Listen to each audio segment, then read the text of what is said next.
ایک بوڑھی سے وعدہ لیا تھا کہ بوڑھی ماں تو اللہ کی سچی بندی ہے، جب دیکھو تو رب کی بارگاہ میں اپنی پیشانی کو جھکائے رہتی ہے، جب اللہ کی جانب سے عذاب آئے گا، طوفان آئے گا، تو میں تجھے اپنی کشتی میں سوار کر کے میں تجھے اللہ کے عذاب سے بچاؤں گا۔ اللہ اکبر کبیرہ۔ اب تاریخ بتاتی ہے کہ جیسے ہی طوفان آیا، عذاب آیا، اللہ کے نبی نوح علیہ السلام بھول گئے تھے، آپ کو خیال نہ رہا تھا۔ تاریخ بتاتی ہے کہ جیسے ہی طوفان آیا، آ کر کے تہس نہس کر گیا، جو آبادیاں تھیں، جو بستیاں تھیں، تمام کو کھنڈرات میں تبدیل کر گیا تھا، سب کچھ تہس نہس ہو گیا تھا، سب کچھ ختم ہو چکا تھا۔ اللہ اکبر کبیرہ۔ کچھ دنوں کے بعد نوح پیغمبر کو خیال آیا، ارے ایک بوڑھی سے میں نے وعدہ لیا تھا کہ بوڑھی ماں جب عذاب آئے گا تو میں تم کو اپنی کشتی میں سوار کر لوں گا۔ اللہ اکبر کبیرہ۔ اب اس بوڑھی کا کیا ہوا ہوگا آپ سوچ رہے تھے۔ اللہ اکبر کبیرہ۔ اسی سوچ میں آپ نے اپنے کچھ ساتھیوں کو لیا تھا، نیک لوگوں کو، نیک اللہ کے بندوں کو ساتھ میں لیا تھا، چلے تھے اس آبادی کی طرف، چلے تھے اس پہاڑی کی طرف۔ جیسے ہی اس آبادی کی طرف پہنچتے ہیں تو دیکھتے کیا ہے کہ تمام آبادی کھنڈرات میں تبدیل ہے، سب عذاب کی وجہ سے کھنڈرات ہو چکی ہے، تمام کے تمام تہس نہس ہو چکی ہے، سب کچھ ختم ہو چکا ہے۔ لیکن جیسے ہی آپ نے اس بوڑھی کی جھونپڑی کو دیکھا تھا تو وہ بوڑھی کی جھونپڑی صحیح و سالم نظر آ رہی تھی۔ سبحان اللہ، وہیں پر موجود تھی۔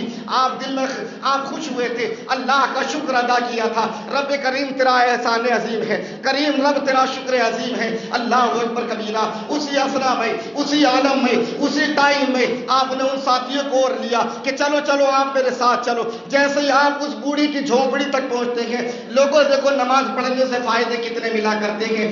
اگر مصیبتوں کے پہاڑ بھی آ جائیں، مصیبتوں کے جو بڑے بڑے طوفان بھی آ جائیں تو آپ کا کچھ نہیں بگاڑ سکتے اگر آپ نمازی ہیں، آپ اللہ کی بارگاہ میں اپنی پیشانیوں کو جھکاتے ہیں تو آپ کو ٹس سمجھ نہیں کر سکتے ہیں، آپ کا بال بھی نہیں باقا کر سکتے ہیں، اس لیے کہ وہ دنیا دار کے لیے نہیں بلکہ پروردگار کے لیے اپنے سر کو جھکا رہا ہے۔ سبحان اللہ۔ اس سے راز و نیاز کی باتیں کرتا ہے، اور جو رب سے محبت کر کے اس سے راز و نیاز کی باتیں کرتا ہے، نہ اس کا کوئی طوفان کچھ بگاڑتا ہے، نہ اس کا کوئی آندھیاں کچھ بگاڑتی ہیں، نہ مصیبتوں کے پہاڑ کچھ بگاڑا کرتے ہیں، نہ پریشانیاں اور نہ بیماریاں اس کا کچھ بگاڑا کرتی ہیں۔ پریشانیاں آتی ہیں منٹوں کے سیکنڈ میں ہٹ جاتی ہیں، اس لیے کہ بندہ جب اللہ کا چکیدہ ہو جاتا ہے سب کچھ اس کا ختم اللہ تبارک و تعالیٰ کر دیا۔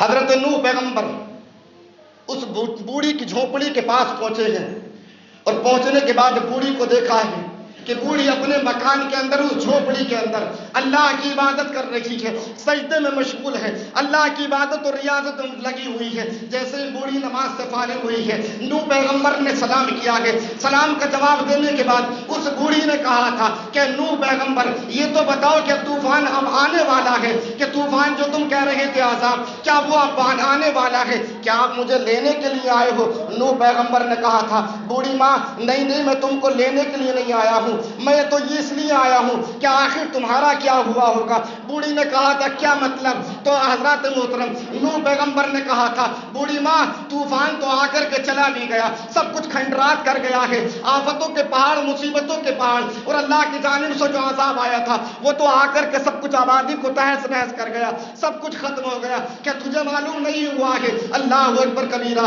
اس بوڑھی کا جواب سنو گے تو لوگوں آپ کا کلیجہ منہ کو آ جائے گا۔ اس بوڑھی نے کہا تھا بیٹا مجھے پیغمبر کچھ نہیں معلوم، اللہ کی قسم مجھے کچھ نہیں معلوم، میں تو اللہ کی عبادت کر رہی تھی، اس کی بارگاہ میں اپنے سر کو جھکائے ہوئے تھی، بس اسی سے راز و نیاز کی باتیں کر رہی تھی۔ اللہ اکبر کبیرہ۔ جیسے ہی نوح پیغمبر نے اتنا سنا تھا کہا تھا بوڑھی ماں دیکھ سب کچھ ختم ہو چکا ہے۔ اس بوڑھی ماں نے جیسے ہی دیکھا تھا تو اللہ کا شکر ادا کیا تھا کہ مولا میری جان تو تو نے بچا لی، کریم رب تو بڑا شان والا ہے، تو بڑا سب کو پالنے والا ہے۔